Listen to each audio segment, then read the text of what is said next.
सभी विद्यार्थियों को गुड इवनिंग और राहुल सर का बहुत बहुत प्यार। मैं आज वीडियो इसलिए बनाने के लिए प्रेरित हुआ क्योंकि आप सभी लोग रेलवे के ग्रुप डी में आप लगे हुए हैं। रेलवे के ग्रुप डी की तैयारी में आप लगे हुए हैं और मैं किसी दूसरे जगह से वीडियो बनाने के लिए प्रेरित हुआ क्योंकि मुझे जानकारी हुई, आपको भी जानकारी है कि 26 तारीख से रेलवे ग्रुप डी 26 तारीख से रेलवे ग्रुप डी की परीक्षा शुरू हो रही है और मैं अपने 25 साल के टीचिंग परफॉर्मेंस में, टीचिंग एक्सपीरियंस में ये अनुभव किया हूं कि रेलवे ग्रुप डी का जो फाइनल रिजल्ट है वो काफी टेक्निकली लिया जा सकता है। अगर उसकी एक योजना अंतिम समय में सटीक हो, शानदार हो, तो अंतिम समय में तैयारी जबरदस्त किया जा सकता है। तो रेलवे ग्रुप डी में अंतिम समय में मैं तैयारी कैसे करूं, अंतिम समय जो बचा हुआ कम समय है, मात्र 5 दिन समय है, उसमें मैं तैयारी कैसे करूं, इसी के लिए मैं इस वीडियो को आपके लिए तैयार किया हूं। अगर मेरे बात को ध्यान से सुनेंगे और वीडियो को लास्ट तक देखेंगे तो परीक्षा हॉल में रेलवे के ग्रुप डी के लिए जो मेरा अचूक बयान है वो आपको बहुत फायदा करेगा। इसलिए मैं इसका हेडिंग दिया हूं कि अंतिम समय में तैयारी कैसे करें। मैं एक एक बात सिलसिलेवार और सिस्टमेटिक आपको बताने जा रहा हूं। ध्यान से, समझदारी से सुनकर उसको परीक्षा हॉल में इंप्लीमेंट करेंगे और उसकी क्या योजना है, कैसे करें, किस तरह से करें। मैं एक एक चीज को अभी आपको बताने जा रहा हूं कि रेलवे ग्रुप डी के अंतिम दौर में कैसे शक्ति लगाए, कैसे अपने आप को झोंक दे।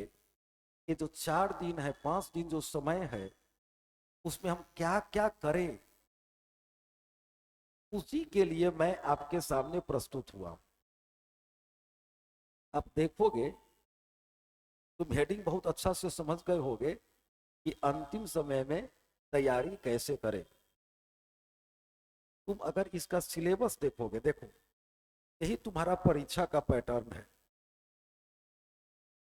यही तुम्हारा परीक्षा का पैटर्न है।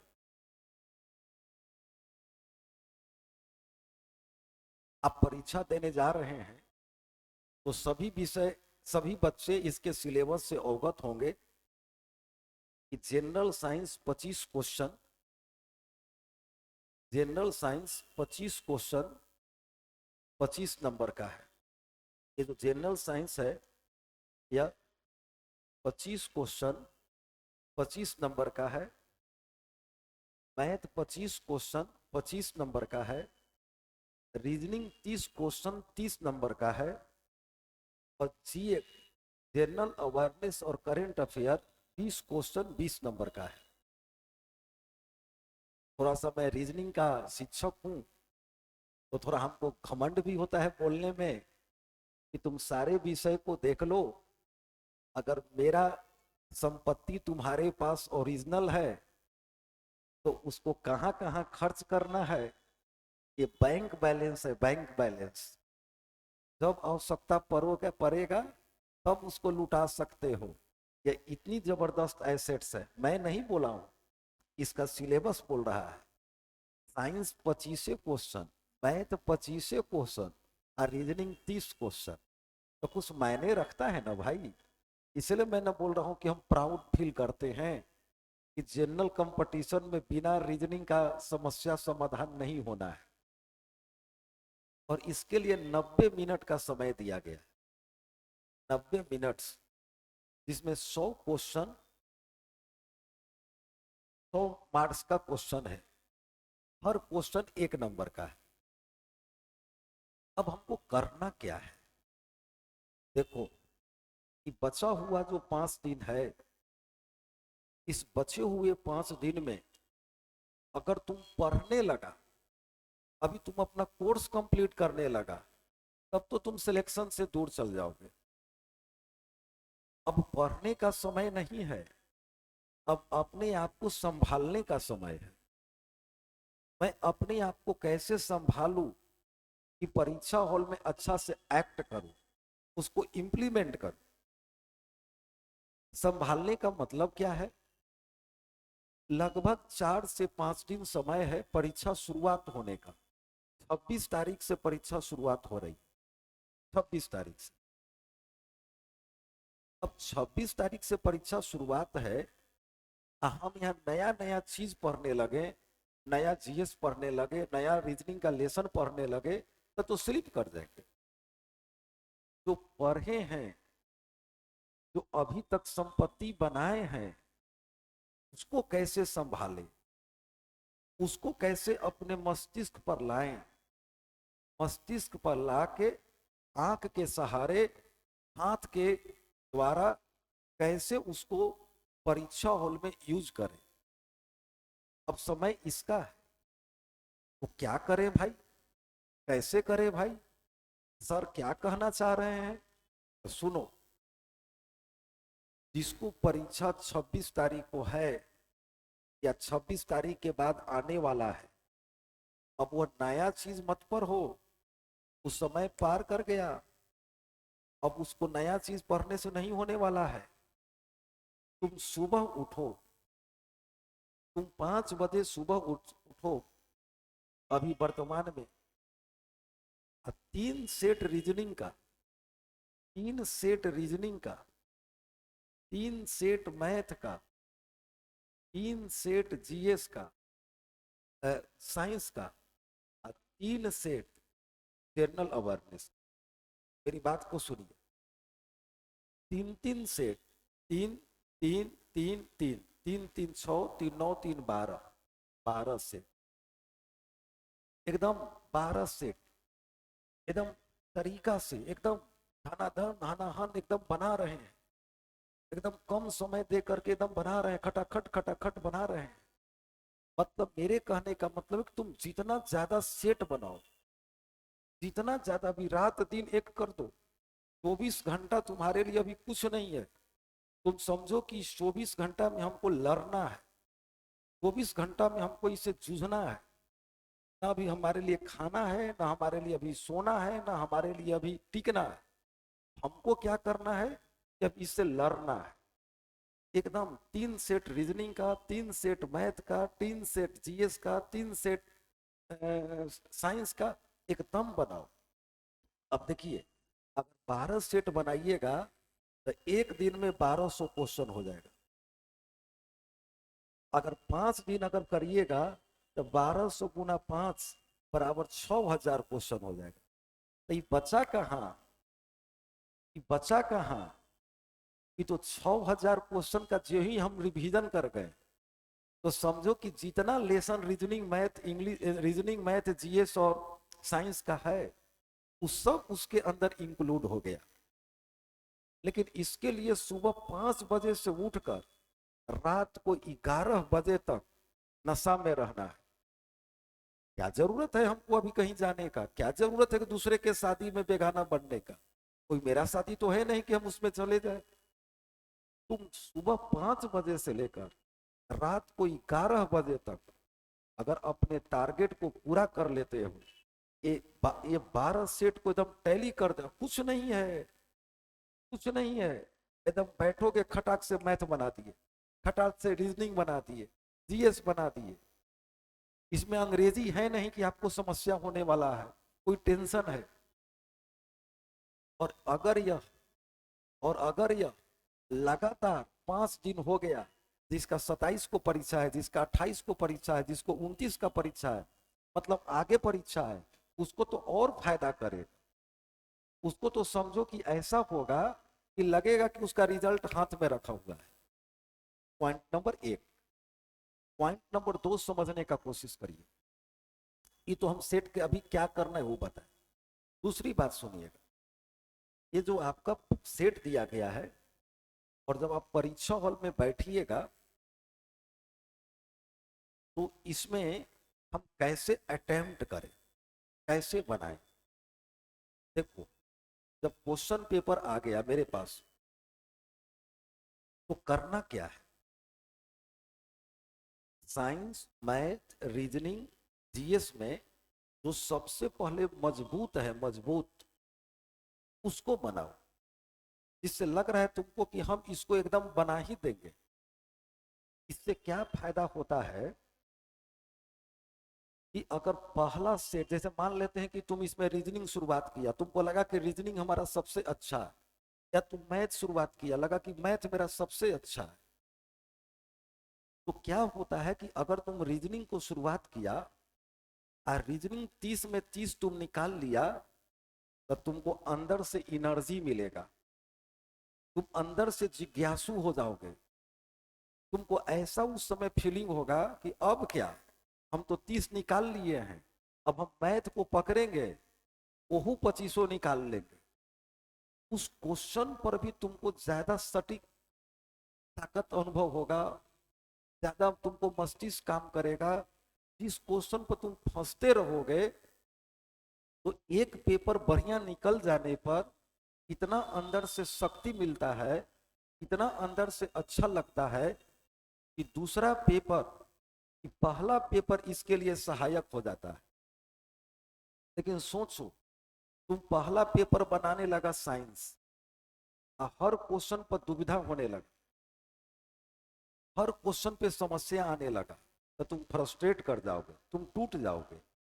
अब 25 क्वेश्चन में तुम 10 से क्वेश्चन बनाया, तो जब भी तुम रीजनिंग बनाते रहोगे आगे जा करके, तुमको याद पड़ेगा साइंस के बारे में कि जा, हम तो साइंस में मात्र 10 को बनेबे किए हैं।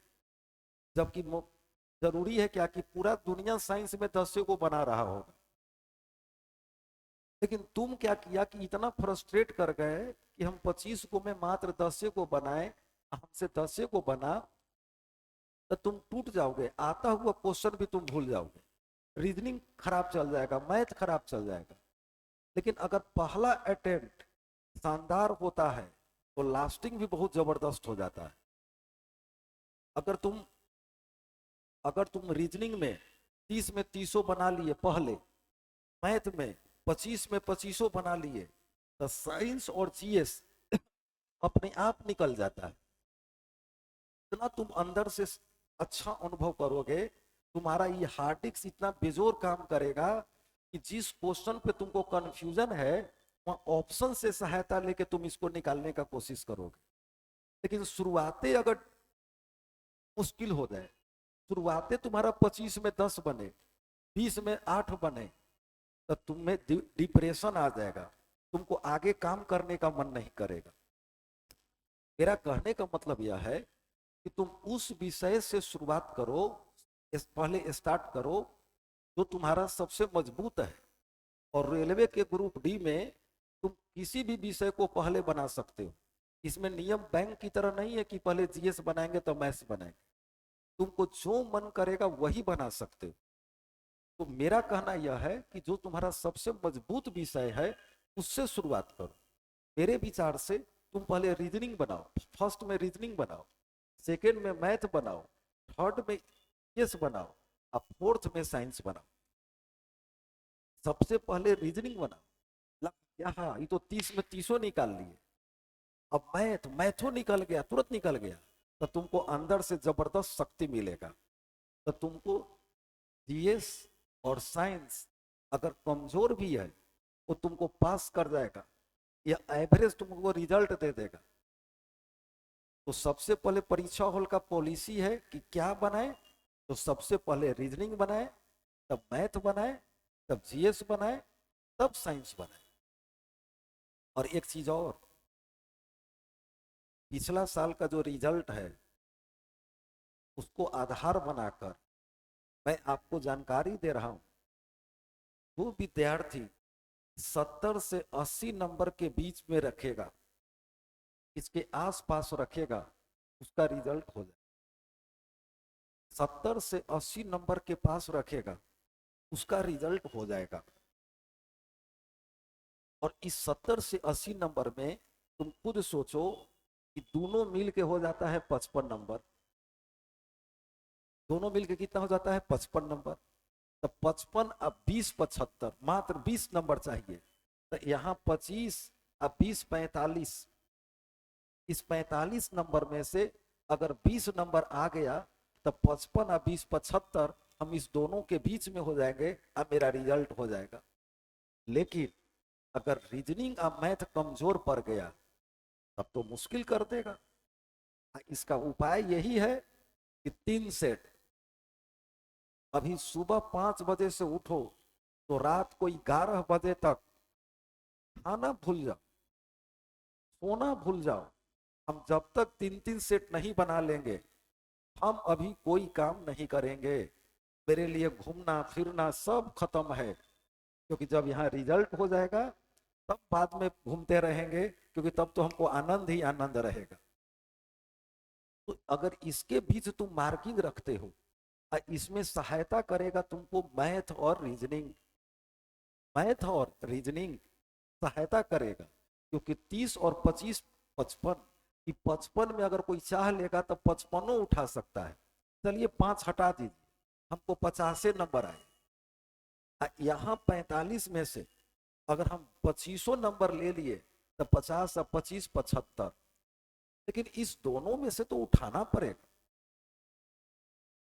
इसलिए मैंने आज आपको वीडियो बनाने के लिए सोचा कि हम अपने प्यारे विद्यार्थियों को जो रेलवे ग्रुप डी में लगे हुए हैं उनको सटीक जानकारी दें कि कैसे करें, क्या करें, अंतिम समय में क्या योजना बनाएं, परीक्षा हॉल में क्या करें।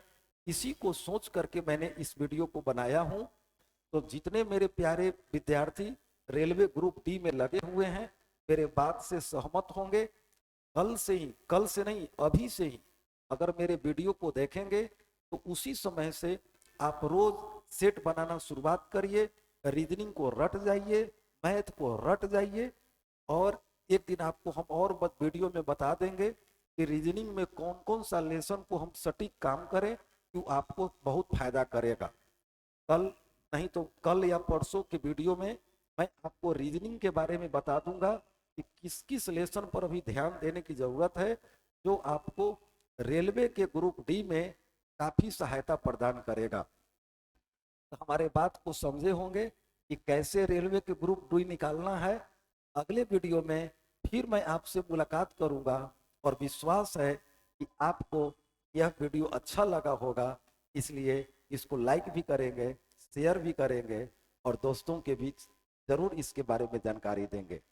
तो प्यारे छात्रों, रेलवे ग्रुप डी के आपके रिजल्ट का मैं इंतजार करूंगा और मेरी बात को इम्प्लीमेंट करेंगे, सही तरीका से करेंगे। Thank you, best of luck. Thank you, thank you, thank you.